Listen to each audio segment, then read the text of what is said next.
Então eu queria compartilhar com vocês a palavra do Senhor em Êxodo capítulo 17,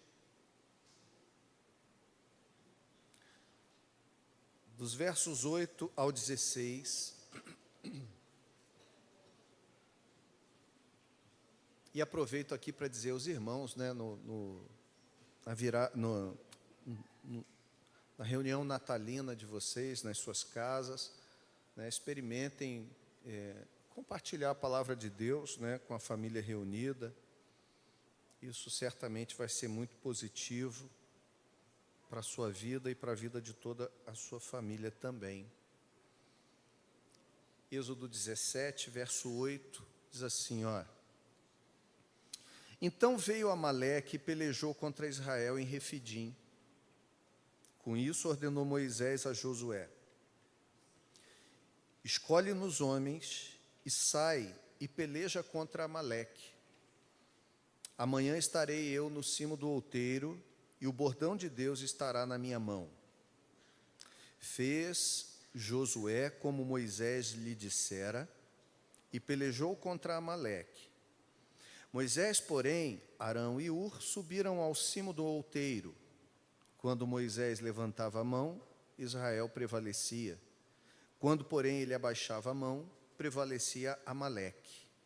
Ora, as mãos de Moisés eram pesadas, por isso tomaram uma pedra e a puseram por baixo dele, e ele nela se assentou. Arão e Hur sustentavam-lhe as mãos, um de um lado e o outro do outro. Assim lhe ficaram as mãos firmes até o pôr do sol, e Josué desbaratou Amaleque e a seu povo ao fio da espada. Então disse o Senhor a Moisés: Escreve isto para a memória num livro e repete-o a Josué, porque eu hei de riscar totalmente a memória de Amaleque de debaixo do céu. E Moisés edificou um altar e lhe chamou: O Senhor é minha bandeira. E disse: Porquanto o Senhor jurou, haverá guerra do Senhor contra Amaleque de geração em geração. Vamos orar. Pai querido, louvamos o Teu nome nessa manhã tão gostosa de comunhão entre nós, no Teu Espírito. Nós sabemos que, como igreja, estamos aqui reunidos no Teu nome. Podemos experimentar a Tua graça, podemos entender que nessa manhã o Senhor já tem dispensado sobre nós uma bênção sem medidas. Nos alegramos porque estamos chegando ao fim do ano, momento em que nós nos reunimos em família para comemorar o Teu nascimento.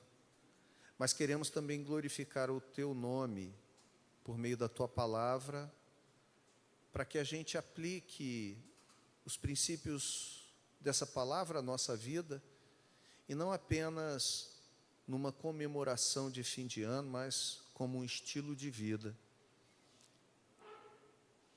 E que o Teu Espírito nos ajude a compreender isso e aplicar isso à nossa vida hoje, em nome de Jesus.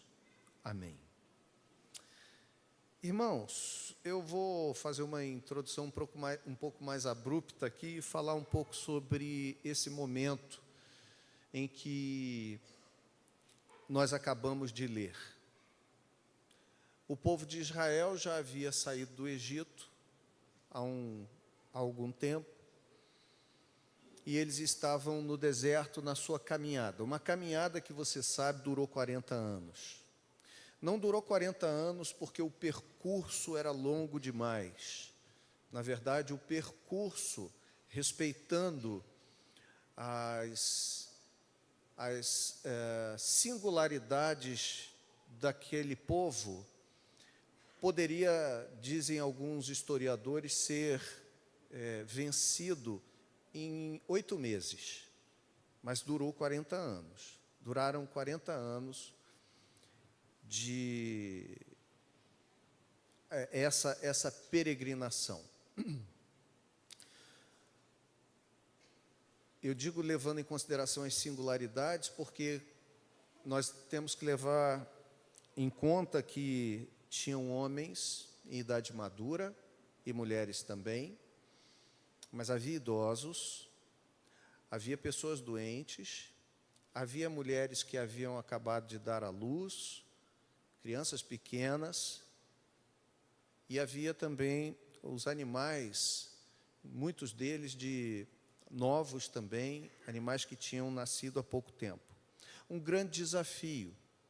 Durou 40 anos, e a gente sabe, não então por causa da distância a ser vencida, mas porque houve desobediência da parte de Israel a Deus. 2 anos, eles ficaram na primeira fase da caminhada, até que Deus desse a Moisés uma ordem para que ele enviasse os espias à terra prometida, e quando os espias voltaram, trouxeram um relatório que desanimou o coração do povo, com exceção de 2 dos 12 espias que foram enviados, 12 espiões, com exceção de 2, Josué e Calebe, os demais trouxeram um relatório que desanimou o coração do povo.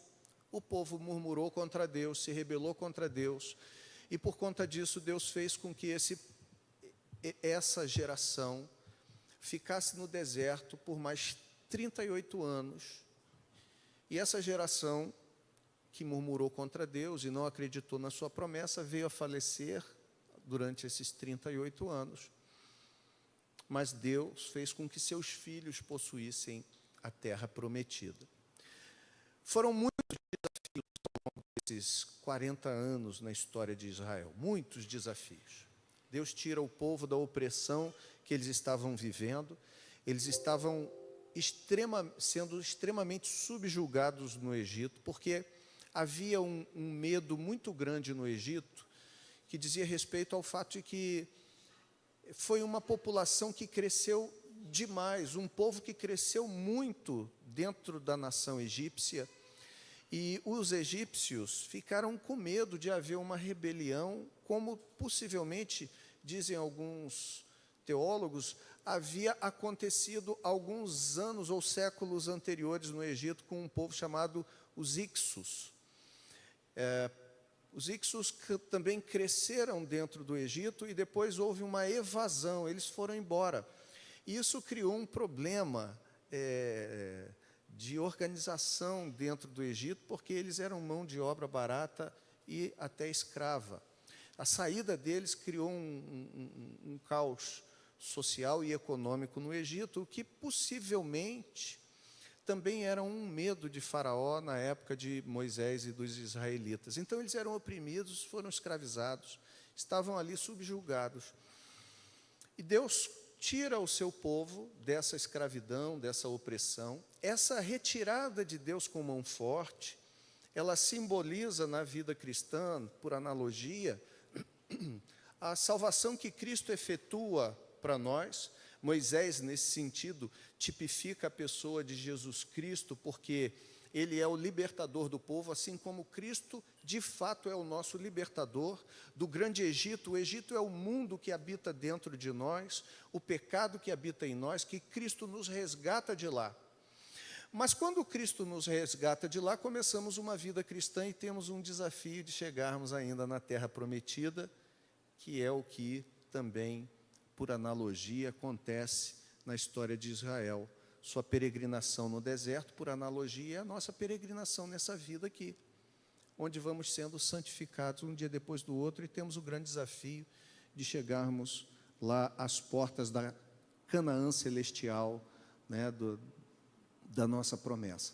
Mas Israel passou então por diversos desafios, né? Depois da saída do Egito e do livramento contra Faraó, o povo murmurou por causa de águas que não eram boas para beber, não tinha água, e Deus realizou um milagre por meio de Moisés, tornando aquelas águas potáveis,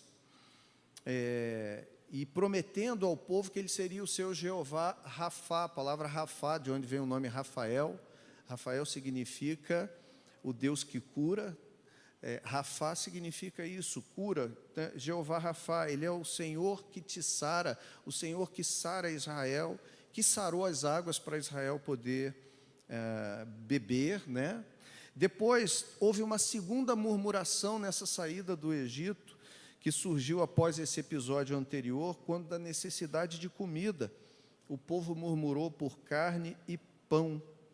E depois Deus enviou codornizes e uma espécie de croissant celestial, que era o maná.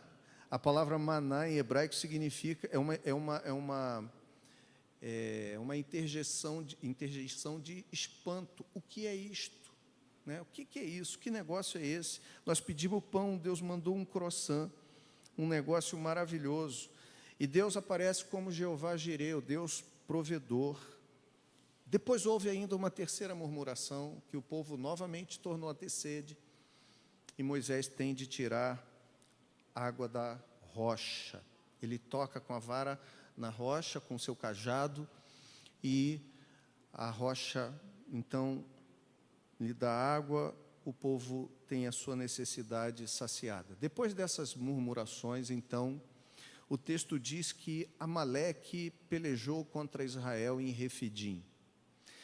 É interessante que Amaleque, o nome Amaleque, né, é atribuído ao povo. Amaleque é o seu, possivelmente aqui, ou Amaleque é o seu líder, ou Amaleque é o título que recebia o líder desse determinado povo, né, que são os amalequitas, mas quando Deus às vezes chama o povo de Amaleque.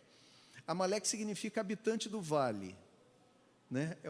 São os habitantes do vale que vêm e pelejam contra Israel em Refidim. Refidim significa lugar de refrigério. Depois de 3 murmurações, de 3 perrengues, de 3 situações adversas que Israel passa, quando eles chegam num lugar chamado Refidim, que eles acham assim, agora a gente vai ter um refrigério, se é que a gente pode fazer uma contextualização, então, eles experimentam a hostilidade dos amalequitas. Eu, antes de avançar, preciso fazer aqui um comentário. É interessante como, às vezes, depois da gente já ter lutado tanto contra tanta coisa, quando a gente pensa que vai ter um refrigério, que Refidim vai ser um lugar onde a gente vai descansar, respirar, aposentar das batalhas, surge ali um grande desafio. No caso de Israel, depois de dificuldades que passou, né, sugestivo a gente entender que Israel é atacado em Refidim. Até porque é preciso a gente lembrar que as adversidades da vida e os inimigos da nossa alma, eles não descansam. Não tem dia nem hora. Às vezes é no momento que a gente menos espera, naquele momento em que tudo se apresentou bem, em que as coisas aparentemente deveriam caminhar para um momento de refrigério, um momento de descanso, um momento de paz. Já lutamos tanto. Você também já deve ter tido essa sensação em algum momento da sua vida, né? Poxa, Senhor, já aguentei tanta pedreira, agora mais uma. Estava na hora de eu pousar o avião. Estava na hora de eu dar uma respirada e agora o Senhor está permitindo vir mais essa situação. Tem horas que é difícil, né, irmãos? Como Amaleque se levanta justamente nos momentos em que a gente, depois de ter passado por algumas batalhas e desafios, diz assim, deixa eu descansar. Penso em Moisés, tendo de responder às demandas do povo todas essas vezes. Faltou água uma vez, faltou comida outra, faltou água depois de novo, e ele tem que se virar nos 30 para buscar de Deus resposta para isso tudo. E quando parece que chega num lugar, que lugar é esse? Refidim. Oh, rapaz, que lugar bom, isso é um lugar de refrigério. Deus vira para ele e fala assim, não sabe de nada, inocente. Às vezes o desafio vem. Isso acontece. Os amalequitas foram descendentes de Esaú. Você conhece, irmão de Jacó. Esse negócio nunca deu muito certo. Eles foram traiçoeiros e usaram de deslealdade na batalha. Deus era muito severo, foi muito severo contra os amalequitas, porque eles atacaram pela retaguarda, prevalecendo sobre os fracos, os cansados e os doentes. Eles não respeitaram sequer as convenções de guerra que diziam que era proibido atacar pela retaguarda, levando em consideração que na retaguarda sempre estavam as pessoas mais debilitadas, né? E a gente precisa entender que, via de regra, as mulheres, as crianças, os idosos e os doentes eram colocados, os incapazes de estar lutando, eram colocados para trás do povo, porque não existia uma força armada, não existia o exército, marinha e a aeronáutica, não existia um destacamento de guerra especial, uma polícia federal, não havia nada disso. O que havia era um povo que... Como é que é, Wagner? Eles aparecem, se falar?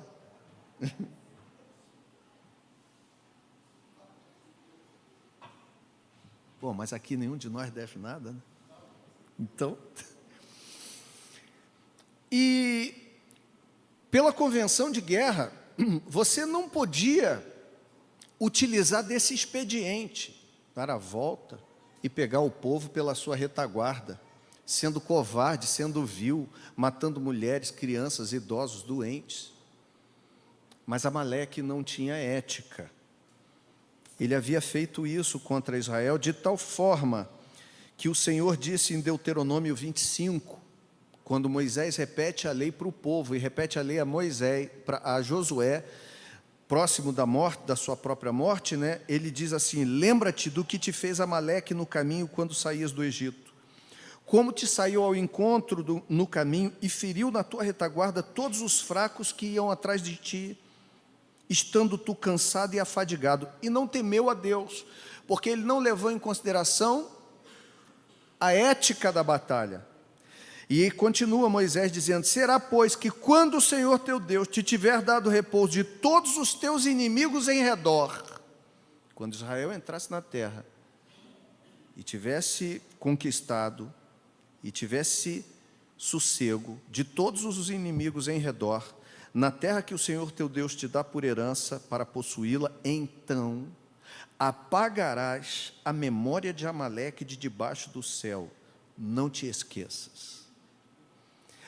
A peleja contra Amaleque era dura, Deus estava irado, e de fato isso foi cumprido em Davi.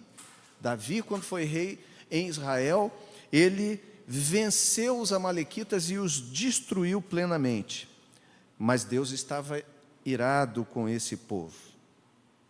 E aí, irmãos,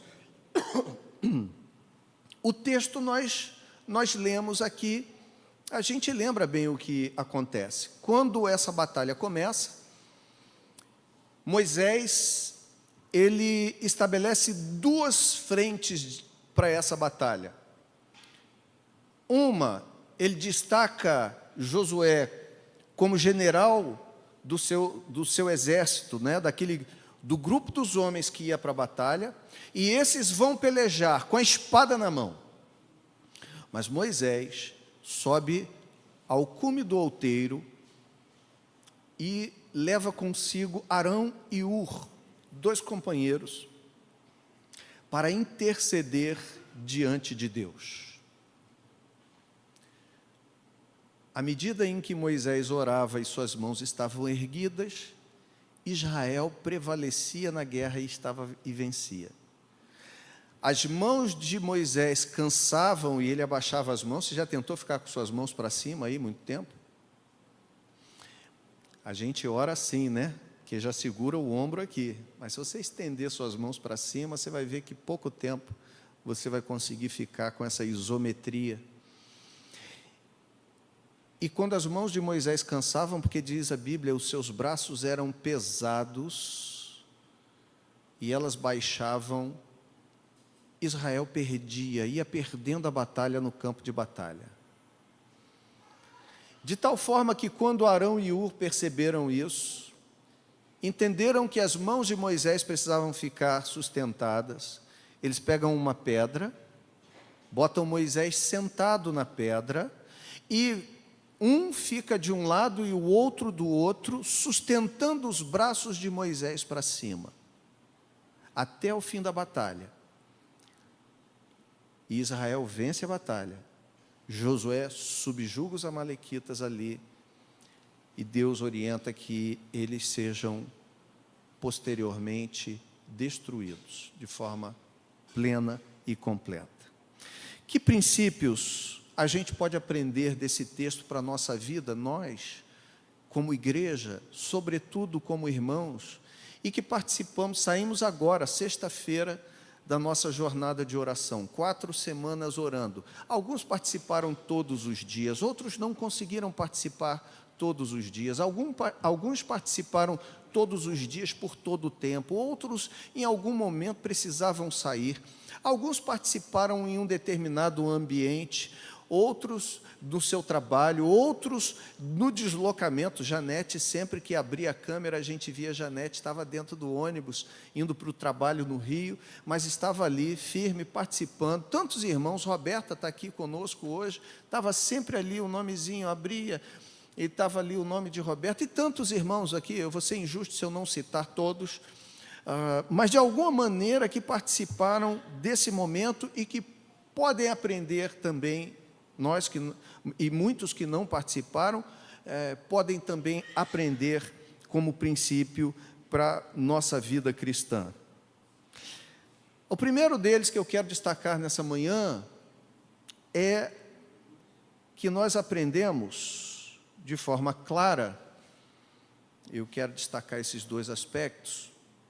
Um deles é que esse texto traz para nós a demonstração da importância das 2 frentes de batalha, a oração e a ação.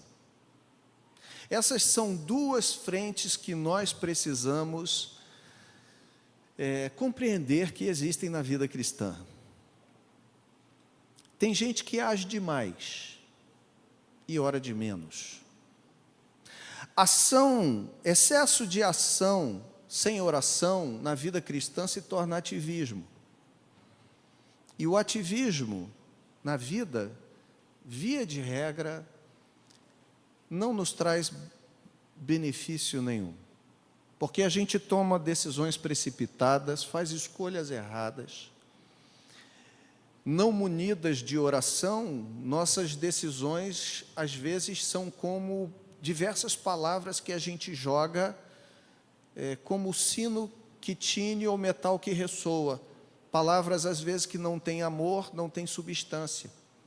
Ações sem oração, sem definição, elas são ineficazes, porque a oração nos dá direção, a oração nos dá um norte, a oração, ela nos faz poupar tempo, porque Deus nos faz focar naquilo que é fundamental, naquilo que precisamos agir. Tem gente que age demais e ora de menos. Me lembro de, aqui fazendo uma analogia, e até usando um pouco o texto como exemplo, mas não respeitando totalmente o contexto lá. Lembra comigo da história de Marta e de Maria.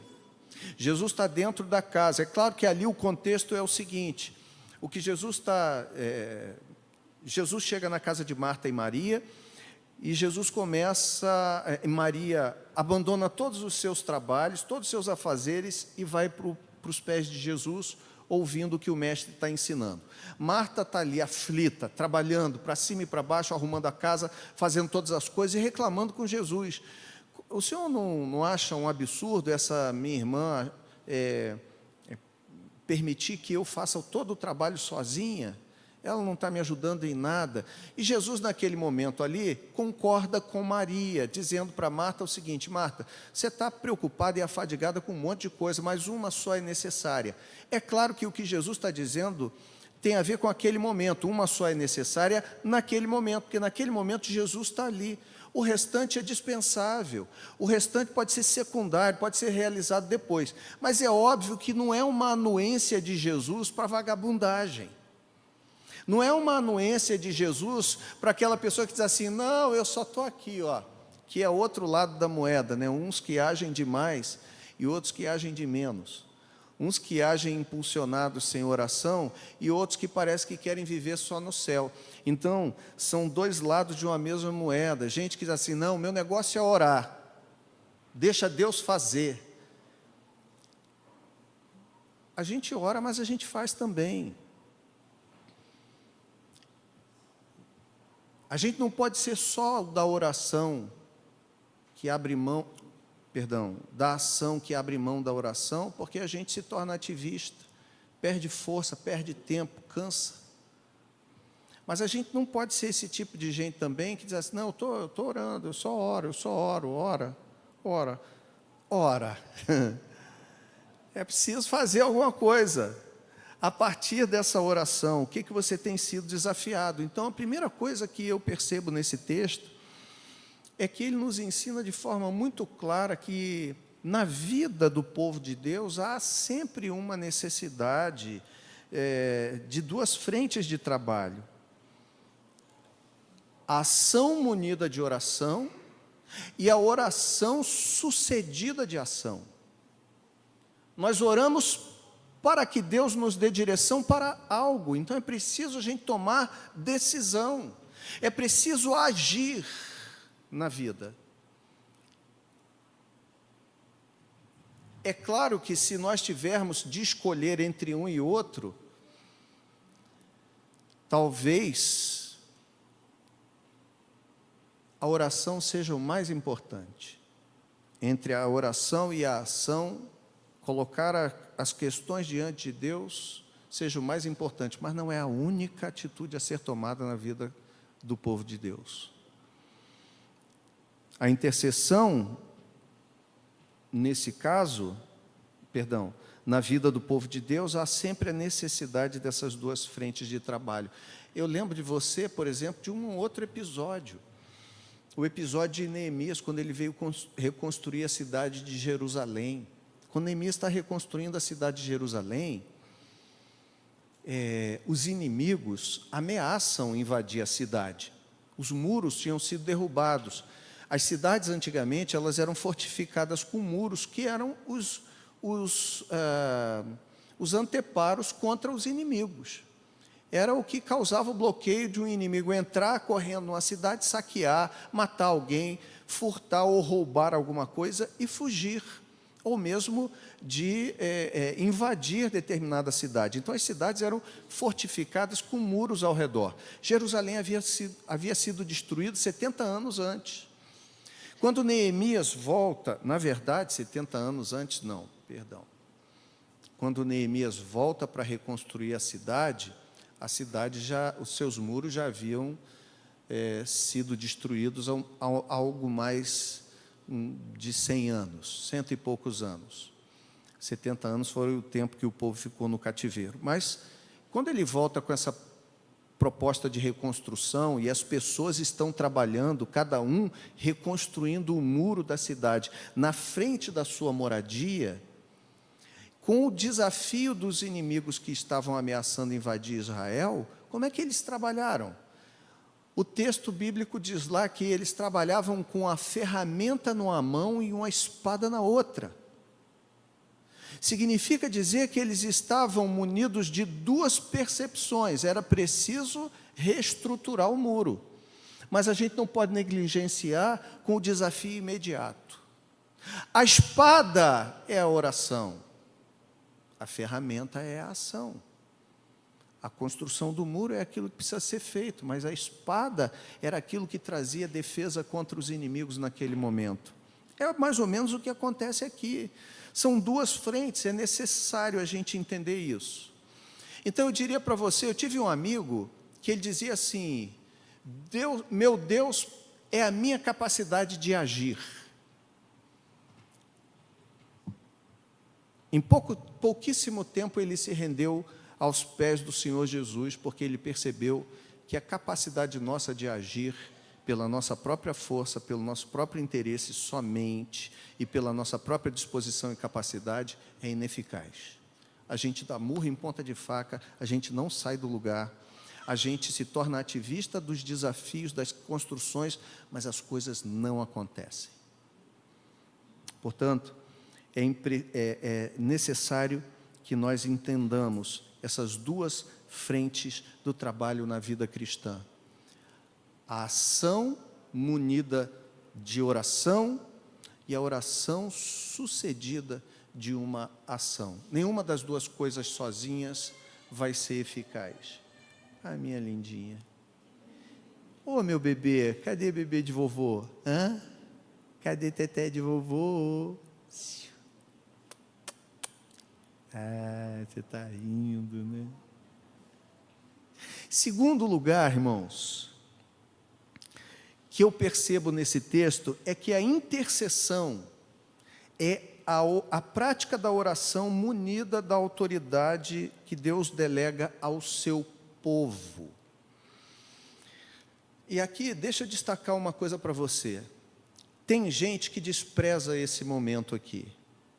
Tem gente que não está aqui porque não pode. Questões de saúde. Mas tem gente que despreza o momento da coletividade. Nós não podemos desprezar o momento da coletividade na vida cristã. Por quê?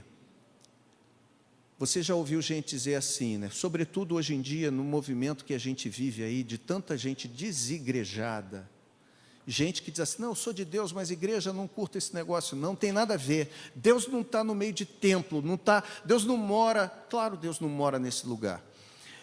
Mas Deus reside na comunhão do seu povo. Deus é o Pai de uma família, de muitos irmãos, semelhantes a Jesus. Alguém que se diz igreja de Deus sozinho, pode ser apenas um tijolo, nunca o edifício todo. É preciso a gente entender que esse movimento que está existindo hoje aí, de pessoas desigrejadas, ele é fruto de pessoas que estão amarguradas, foram feridas, por algum motivo, às vezes por culpa da igreja, às vezes por culpa da maneira de ser, da sua personalidade, da maneira como entende as coisas, às vezes por culpa do seu próprio pecado. A pessoa que quer agasalhar o seu pecado, quer justificar o seu pecado e se sente ofendida, muitas vezes, pela colocação da igreja, de modo geral, da fé, da Bíblia, da palavra de Deus. Mas perceba aqui uma coisa, seja qual for o motivo pelo qual há pessoas que estão aí desigrejadas, afastadas, justificam isso, é isso mesmo, eu vou ficar aqui agora, o meu negócio é só eu e Deus. Olha, irmãos, essa não é uma possibilidade real na vida cristã. Ela não é uma possibilidade real na vida cristã. Você, assim como você não tem uma família sendo você sozinho, você não pertence a uma família sozinho. Não existe vida cristã solitária. A vida cristã, por essência, já é uma chamada de Deus a fazer parte de uma comunidade. A primeira coisa que Deus faz com isso já é demonstrar que aquele pecado original de Adão em nós, da autossuficiência, da autonomia, já precisa ser quebrado nesse desafio aqui. Porque isso aqui é um desafio para mim e para você. Quando você entra aqui um dia e o irmão que você tem tanta estima por ele, passou e não olhou para você. E você fica chateado e sai daqui pensando assim, por que é que ele não olhou para mim? O que eu fiz para ele?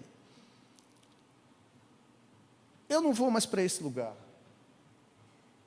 As pessoas dizem que são irmãs, mas são hipócritas. Porque não falaram ou isso ou aquilo. Mas deixa eu te fazer uma pergunta. Lá na sua casa é diferente? No meio da sua família é diferente? Não existem desavenças, não existem desafios, não existem desencontros? Ou será que é somente na igreja? Essa é uma realidade do ser humano, porque nós ferimos e somos feridos, nós somos porcos espinhos. Olha para a pessoa que está do seu lado. Vê se você vê um espinho nela.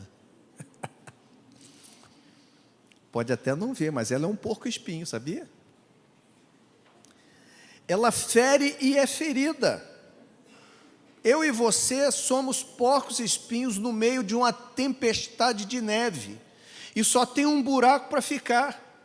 É uma toca que você tem que ficar ali, tentar fazer com que os seus espinhos fiquem um pouquinho mais baixos, né? Para não machucar tanto o outro, mas esperando a tempestade passar do lado de fora, porque é melhor estar ali levando uma cutucada vivo do que lá fora morto congelado. Lá fora só existe morte. Essa é a realidade do ser humano. Todos nós sofremos com o outro e todos nós fazemos o outro sofrer em alguma medida. Isso aqui, então, é um grande desafio, irmãos. A comunidade de fé é desafiadora. E por que eu estou falando isso? Porque por conta, muitas vezes, desse desafio aqui, que a gente não quer passar, que a gente diz, eu não preciso disso, e etc., a gente abraça aquele discurso de um monte de gente que está lá fora. Não, eu estou aqui desigrejado, assim, assim, assado, porque eu fui ferido e etc. e tal. Só que tem uma coisa, há questões que eu e você vencemos sozinhos. Há questões que eu e você só venceremos com a oração do corpo. A necessidade da oração comunitária. A intercessão é a maneira que Deus nos utiliza para abençoarmos a vida do outro, para apoiarmos o outro em situações adversas. Ora, pensa comigo, Moisés, se tivesse sozinho, ele era poderoso na oração, mas os seus braços cansaram. E olha que coisa interessante, por que é que os braços de Moisés, por que é que Israel prevalecia com os braços de Moisés lá em cima e ele perdia quando os braços cansavam e Moisés baixava os braços? Ah, porque Israel era um povo muito mal treinado. Não tem a ver com treinamento, não tem a ver com quantidade de pessoas, até porque Israel era péssimo nas batalhas. Israel não era um povo de guerra, era um povo agropastoril. As ferramentas deles para a guerra eram coisas rústicas no começo, ainda mais aqui. Não tem arma forjada, eles não têm nada. Talvez a faca que eles cortavam a comida em casa, talvez a enxada que eles fizessem ali as suas... limpassem o solo para poder montar as suas tendas, pedras. Não era um povo preparado para a batalha. O que fica muito evidente nesse episódio, que Deus quer deixar evidente para o seu povo, é que não é a sua capacidade. Perceba aqui uma coisa, olha, não é nem a capacidade do Josué de lutar com um povo bem treinado, não é a capacidade dos guerreiros, e nem é a capacidade de Moisés. Observe isso.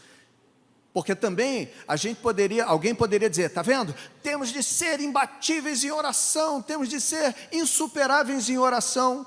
Eu diria para você, aonde está essa pessoa? Porque não tem nenhum de nós que seja imbatível em coisa nenhuma, e nem insuperável em coisa nenhuma, e nem na oração. O que o texto deixa claro é que é a graça e a ação de Deus. Então Moisés está com as mãos levantadas, mas ele não aguenta, porque não dá para homem nenhum aguentar. Então o que Arão e Hur fazem? Eles colocam lá Moisés sentadinho numa pedra para baixar ali e pegam as mãos de Moisés e levantam. E quando eles levantam a mão, então Israel está prevalecendo. E Deus está ensinando ao seu povo, olha, não são vocês, sou eu. O que Deus nos ensina é que é Ele na nossa vida. Não que nós não tenhamos capacidades, tá? Você tem capacidade, irmão. Eu não tenho dúvida de que nós temos aqui pessoas super capazes de realizar muitas coisas, de chegar a muitos lugares. Mas olha, tem muita gente capaz. Tem um lugar nesse mundo que está cheio de gente capaz. Tem um lugar nesse mundo que está cheio de empresas mega blaster maravilhosas. Tem um lugar nesse mundo que está cheio de projetos espetaculares e sensacionais. Esse lugar chama o cemitério. Pessoas que morreram, mas nunca tiveram condição de colocar seus sonhos, planos e projetos em prática. Por quê? Porque não depende só de você sonhar, não depende só de você ter capacidade, depende de tantos outros fatores que estão alheios à sua e à minha vontade. Depende de uma confluência, se a gente fosse esotérico, diria, né? Depende da confluência dos astros, né? Tem um amigo meu muito gaiato que fala sempre assim, estava escrito nas estrelas. Nós não acreditamos assim, mas depende da ação de Deus. Pensa comigo na vida de José. José recebe uma profecia com 17 anos de idade, que seu pai, sua mãe e seus irmãos estão ali reverenciando. Todo mundo acha aquilo um absurdo, mas seu pai e sua mãe guardaram aquilo no coração. Os irmãos ficaram pau da vida. Venderam ele foi escravo para a casa de Potifar, foi acusado injustamente pela mulher de Potifar, foi parar na cadeia, ficou na masmorra, cuidou do cárcere.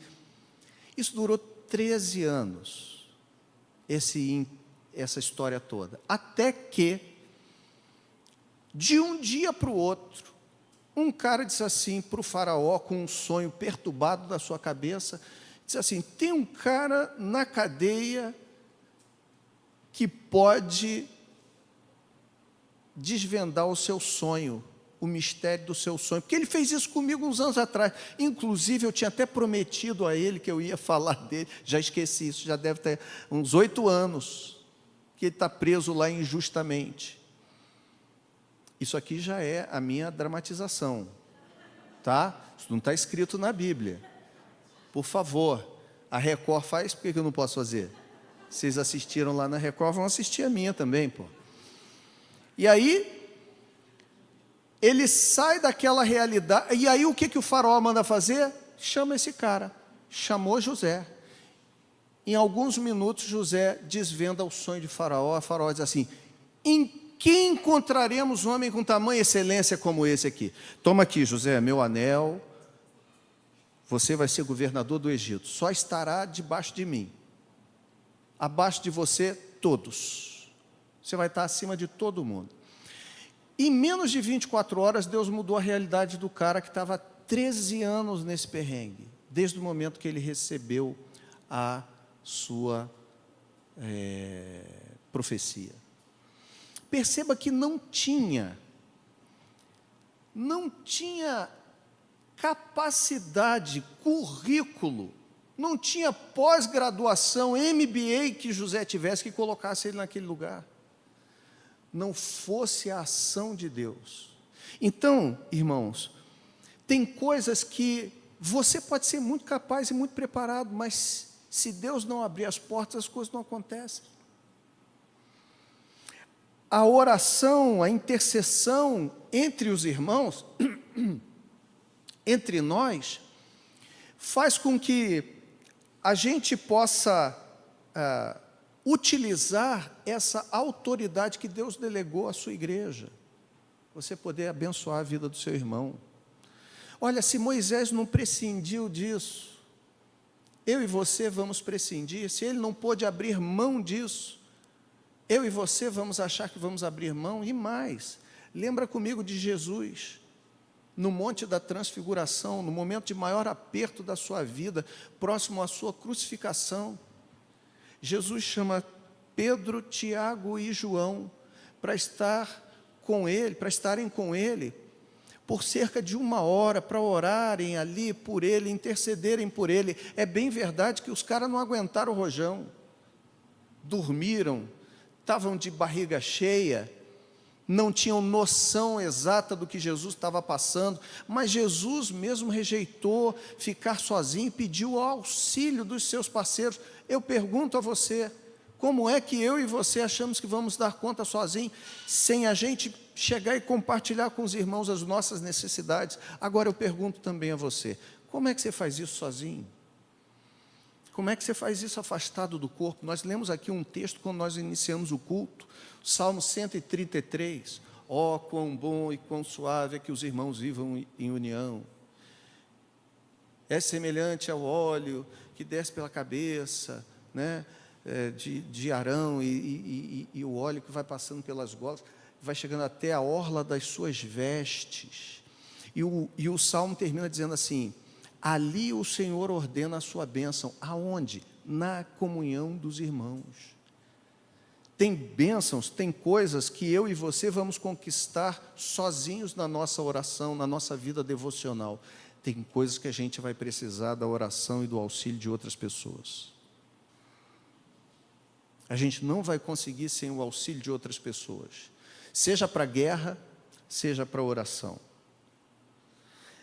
Um outro aspecto que eu quero destacar, então, é a importância da oração sobre o trabalho.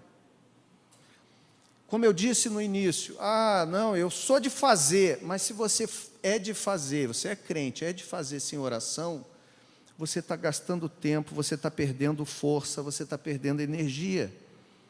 A oração intercessória supera a importância dos demais trabalhos, é preciso orarmos. Os dois trabalhos são importantes. A oração, contudo, é essencial porque precede a ação.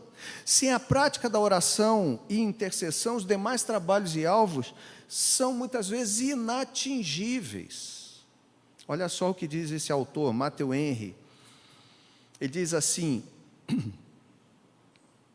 Matthew Henry evidencia esse fato em seu comentário do texto, destacando que as mãos de Josué não cansaram como as de Moisés. Josué está lá com a espada na mão. O texto não diz que as mãos dele cansaram como as de Moisés, apesar de estar lutando fisicamente.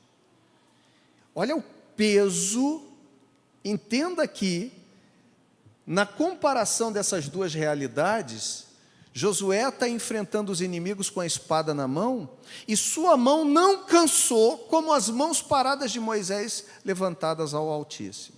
O que isso quer dizer? Tem gente que acha que o trabalho da oração é coisa nenhuma, né? Tem gente que acha que orar é perda de tempo. Mas as mãos que cansaram foram as de Moisés. O trabalho espiritual é pesado.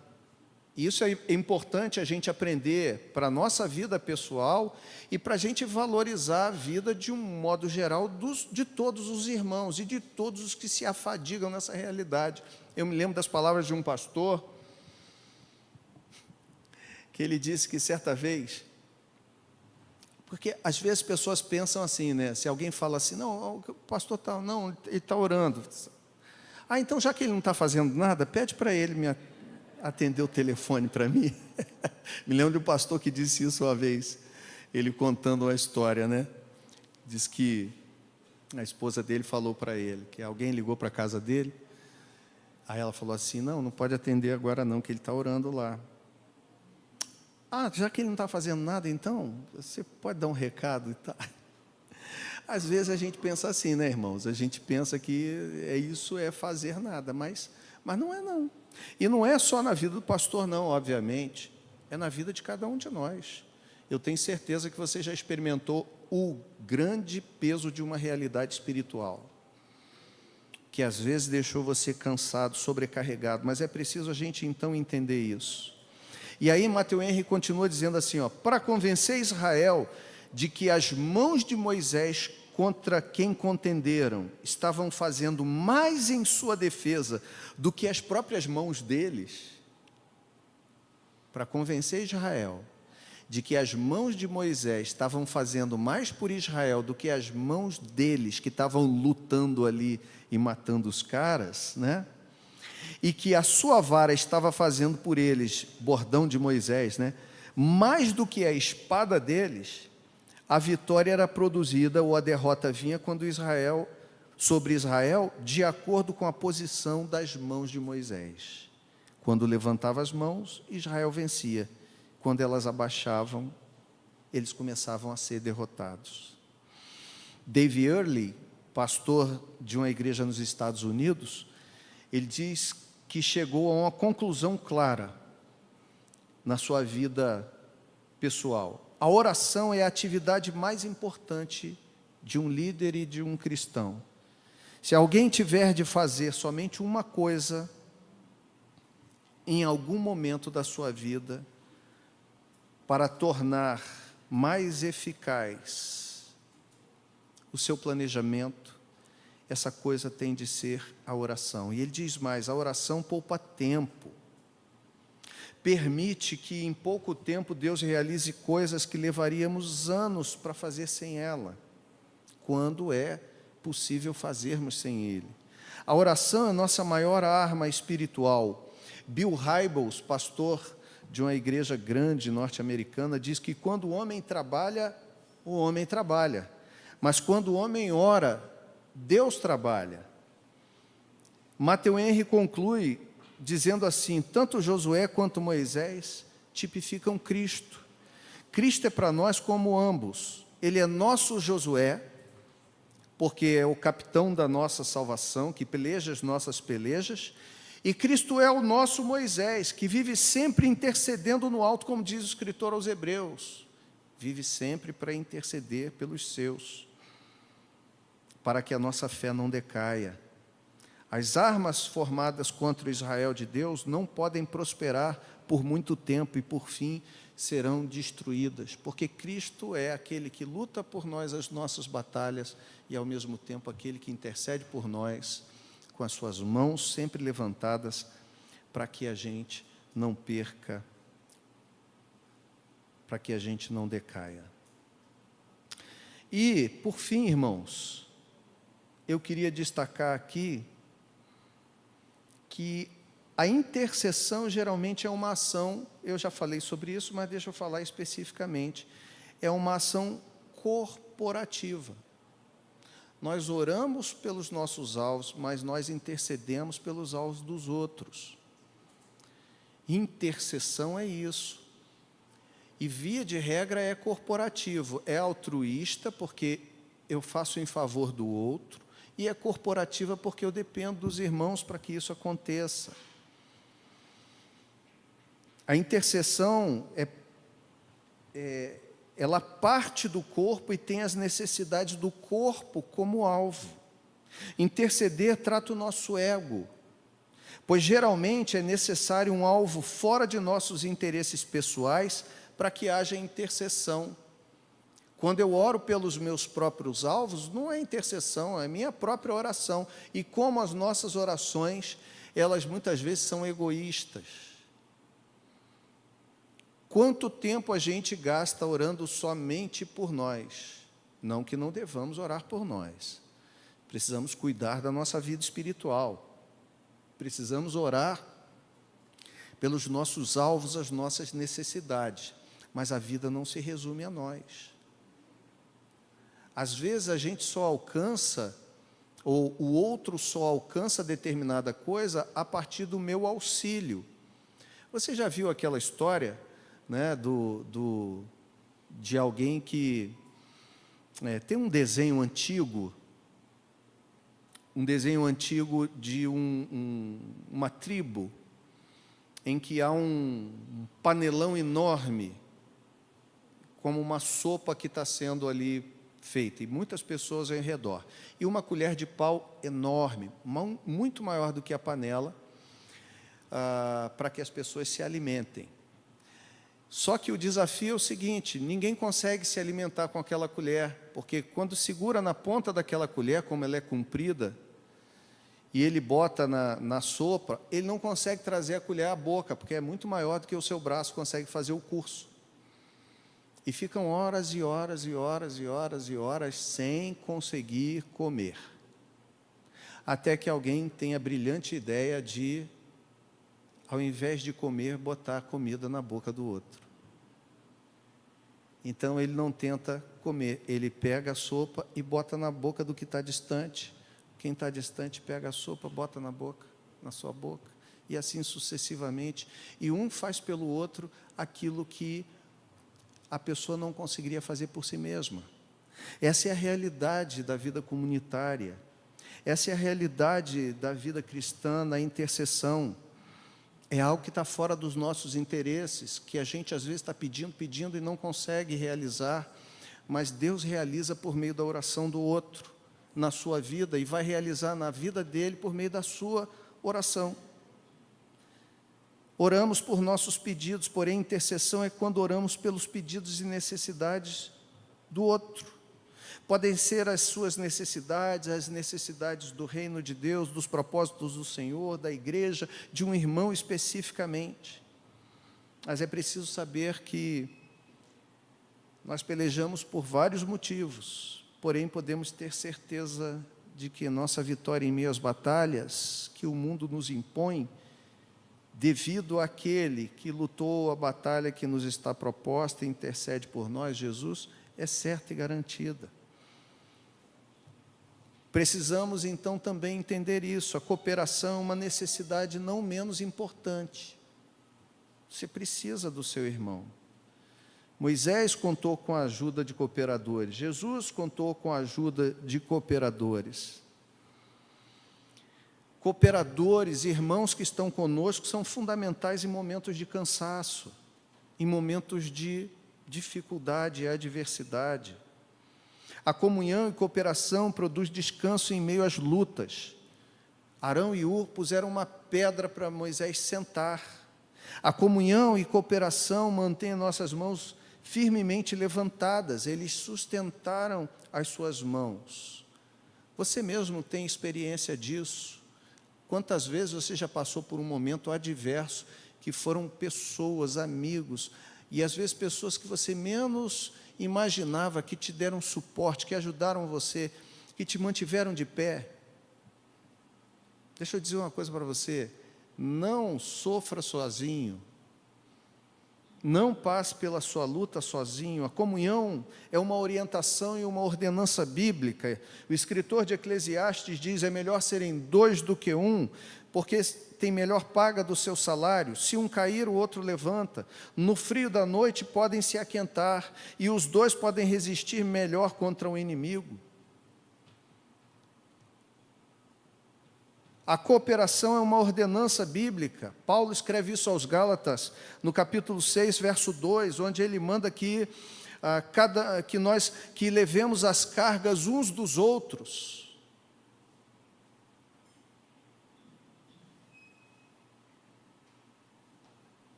Nós podemos ter certeza que Deus não nos deixou órfãos, nem sós, porque nos deu o seu Espírito. O Espírito Santo é um companheiro nosso para as batalhas e lutas da vida, mas nós podemos contar com irmãos e devemos também contar com eles. Como consequência de tudo isso, Deus prometeu juízo perpétuo contra os amalequitas, os inimigos do seu povo. No futuro, como eu disse, eles foram completamente destruídos por Davi. Também prometeu o Senhor que no fim de tudo porá todos os inimigos de seu filho e de sua igreja por estrado dos seus pés. Nossos inimigos vão cair, irmãos.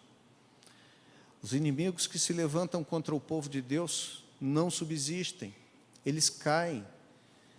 Eles caem porque nós temos o auxílio do Senhor, eles caem porque nós temos a oração do Senhor, eles caem porque o Senhor é a nossa bandeira, e eles caem porque nós temos uma família que Deus nos deu para nos ajudar a ficarmos de pé. Eles cairão, nós ficaremos de pé. Enquanto os amalequitas atacaram traiçoeiramente por trás, o que Moisés foi... aqui tem um trocadilho, né, interessante, porque os amalequitas foram desleais, atacando o povo por trás, como a gente já viu lá em Deuteronômio, né? Moisés reenfatiza isso. Mas após a vitória, Deus manda Moisés fazer o seguinte: Moisés edifica um altar e o chama Jeová Nissi, o Senhor que vai à frente, o Senhor é a nossa bandeira. Na verdade, a palavra ali significa estandarte. No passado, os povos tinham os seus brasões, né? Os seus estandartes que simbolizavam aquele povo. Quando alguém ia sair à guerra, quando um exército saía à guerra, ia lá geralmente alguém na frente, um escudeiro lá com um estandarte na mão. Você já viu isso em alguns filmes aí de época?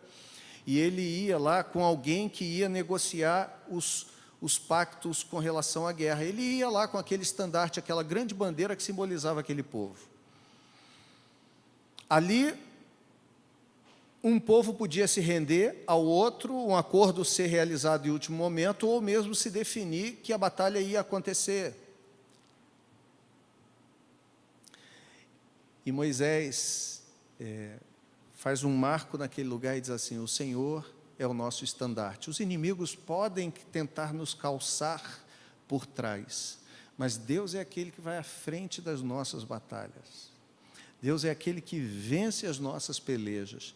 Deus é aquele que vai, não para negociar a nossa rendição, mas para negociar a rendição dos inimigos. Deus é aquele que nos dá a vitória, que vai à frente de nós. Ele é o estandarte, é o brasão, é um emblema que vai à frente dos exércitos, indicando que o seu povo, quem é o seu povo e por quem ele luta.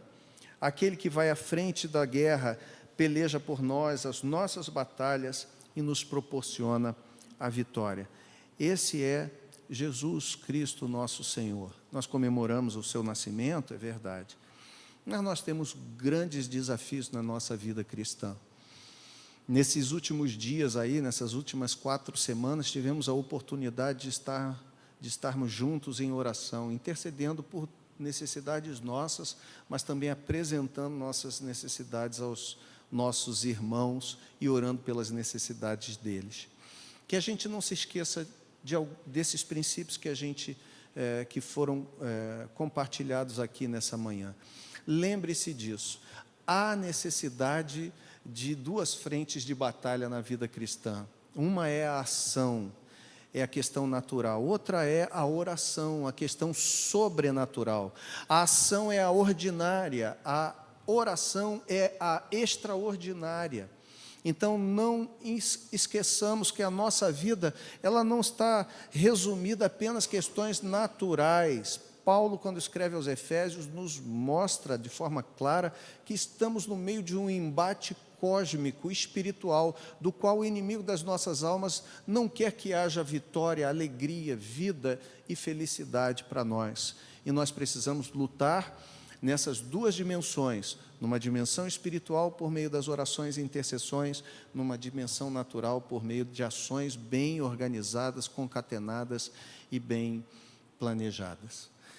E que nós saibamos que para essa seara é necessário que a gente conte com a ajuda de outras pessoas. Sozinho você pode até ir mais rápido, mas dificilmente você vai mais longe sozinho. Sozinho ninguém anda, sozinho ninguém fica, sozinho ninguém vive, sozinho ninguém sobrevive. A vida cristã não é diferente.